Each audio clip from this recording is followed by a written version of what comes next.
राज्य में डेंगू रोगी संख्या 2400 टपिला।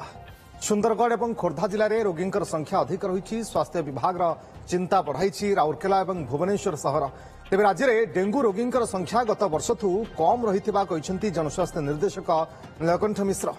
गत काली सुधा राज्य में डेंगू रोगी संख्या मोट 2471 रही। केवल सुंदरगढ़ में 727 और खोर्धार 595 जन रोगी एपर्यंत चिन्हट होती। सहित कटक बलांगीर और बालेश्वर में रोगी संख्या 100 उपर रही। स्वास्थ्य विभाग पक्षर मॉनिटरिंग बेले सुंदरगढ़ भुवनेश्वर और कटक में स्पेशल ड्राइव मोड में अच्छा सरकार टेस्टिंग को बढ़ा जनस्वास्थ्य निर्देशक। 30-40 केस डिटेक्ट हो भुवनेश्वर कटक रे भुवनेश्वर और सुंदरगढ़ परदिन टी अधिका केस डिटेक्ट होता।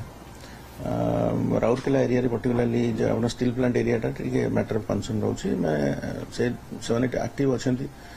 राउरकेला म्युनिसिपल कॉर्पोरेशन जी अच्छा एग्जीक्यूटिव अफिसर से दे आर वेरी एक्टिव किंतु सहित से in cooperation with steel authority of India जो अच्छे राउरकेला स्टील प्लांट जो अच्छा सहित जोगसूत्र रक्षा कर बढ़ाई एक्टिविटी। भुवनेश्वर भी तो आम एक्टिविटी बढ़ाई कारण दुखद घटना घटी अल्प दिन तले आम ये रिएक्टिवेट मैंने जोटा चलता एक्टिविटी चलता आम तथा गोटे स्पेशल टीम भी आम पठे।